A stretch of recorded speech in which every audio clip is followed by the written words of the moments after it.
ওনারা বলে আপনার ম্যাডামকে আবার আসতে বলেন, পরের দিন আমি আবার যাই। আপনি কয় ধরনের শাস্তি দিলেন? আপনি দোকান বন্ধ করলেন, আপনি 2 ধারায় জরিমানা নিলেন, আপনি মিডিয়া ট্রায়াল করে একটা মেয়েকে, একজন মাকে, একজন নারী উদ্যোক্তাকে আপনি সামাজিকভাবে বিধ্বস্ত করলেন। আমি একটা সময় আসলে আমি সিদ্ধান্ত নিয়েছিলাম যে আমি আসলে আর এই ব্যবসা করব না। উদ্দেশ্য প্রণোদিতভাবে আমাকে এই হয়রানি করা হয়েছে। আর আমরা এত 250 মানুষ আমরা কোথায় গিয়ে দাঁড়াবো ম্যাডাম? আমরা কার কাছে যাব? যেখানে আমি 14 তারিখ নিজে যে স্বয়ং জরিমানা দিয়েছি, তারপরেও ওনাদের কথায় আমি টকশো করেছি। ওনারা তো রাজু নামের অভিযোগকারীর বিষয়ে কোনো কিছু এখনো দেখাতে পারে নাই। ব্যবসা করতে গেলে বাধার সম্মুখীন হইতে হবে, তাহলে নারীর স্বাধীনতার বিষয়টি কোথায় গিয়ে দাঁড়ালো? আজকে 2024 সাল, যেখানে আমি আবারও বলতে চাই, যেখানে মাননীয় প্রধানমন্ত্রী একজন নারী এবং যিনি আমাদেরকে অভয় দিচ্ছেন নারী স্বাধীনতা, নারীর অধিকার এবং নারী উদ্যোক্তা তৈরির জন্য, তাহলে আমরা কোথায় যাব?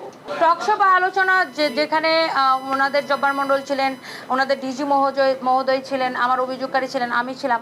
আসলে আপনি একজনকে একটা অপরাধ যদি প্রমাণিত হয়, আপনি কয় ধরনের শাস্তি দিলেন? আপনি দোকান বন্ধ করলেন, আপনি 2 ধারায় জরিমানা নিলেন, আপনি মিডিয়া ট্রায়াল করে একটা মেয়েকে, একজন মাকে, একজন নারী উদ্যোক্তাকে আপনি সামাজিকভাবে বিধ্বস্ত করলেন। এই যে মিডিয়া ট্রায়ালের ফলে একজন নারীর কি পরিমাণ ক্ষতি হইতে পারে, এটা আসলে আমার মনে হয় আপনারা সবাই এই ঘটনার মাধ্যমে বুঝতে পেরেছেন। আমি এতটাই মানসিকভাবে বিধ্বস্ত ছিলাম ওই সময়টাতে, যে এত নিউজ, এত এই হচ্ছে প্রতারণা, গুলিস্তান, এইসব বিভিন্ন শব্দ ব্যবহার করে যে নিউজগুলো করা হয়েছিল, আমি একটা সময় আসলে আমি সিদ্ধান্ত নিয়েছিলাম যে আমি আসলে আর এই ব্যবসা করবো না। আমার প্রতিষ্ঠানের সকল কার্যক্রম বন্ধ করে দেবো। আমি সিদ্ধান্ত নিয়েছিলাম এটা।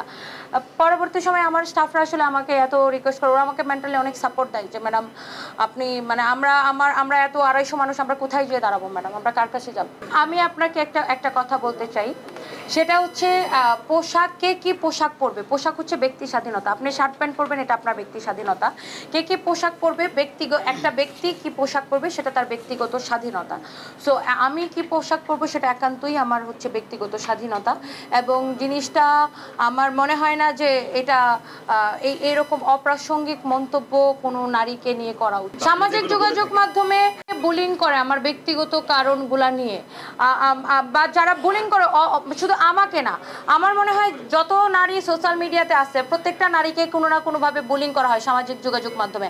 আমরা তো কখনো দেখি না এগুলো নিয়ে প্রতিবাদ হইতে, যে কেন বুলিং করা হয়, কেন বুলিংয়ের শিকার হয় না নারীরা সামাজিক যোগাযোগ মাধ্যমে। এই যে নোংরা বুলিংটা করা হয়, এই নোংরা বুলিং নিয়ে কয়টা প্রতিবাদ হয়? এখন আমরা যখন আমার মতো কেউ যখন একজন প্রতিবাদী নারী যখন প্রতিবাদ করে, তখন প্রতিবাদী নারীকে এই সমাজের অনেকেই এই প্রতিবাদী নারীকে মেনে নিতে পারে না। এই যে নারীর প্রতি সহিংসতার বিষয়টা এখানে আবারও স্পষ্ট। ওনারা তো রাজু নামের অভিযোগকারীর বিষয়ে কোনো কিছু এখনো দেখাতে পারে নাই। অবশ্যই হয়েছে, এবং মিডিয়ার অপব্যবহার করা হয়েছে। একজনকে যখন আপনি দোকান বন্ধ করবেন, শাস্তি দিবেন, সেখানে আবার মিডিয়া ট্রায়াল কেন? যেখানে আমি 14 তারিখ নিজে যে স্বয়ং জরিমানা দিয়েছি, তারপরেও ওনাদের কথায় আমি টকশো করেছি।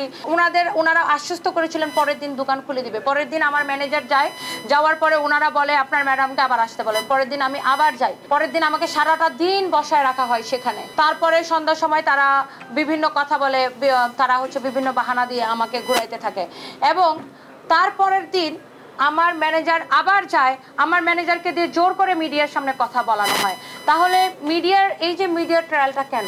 অবশ্যই আমার মনে হয় যে কাজে লাগাইতে পারে, যেহেতু আমি সামাজিক যোগাযোগ মাধ্যমে বারবার এবং আমি আমার প্রতিবাদের জন্য বারবার আমি বিভিন্ন সংবাদ মাধ্যমে আমাকে তুলে ধরা হয়েছে।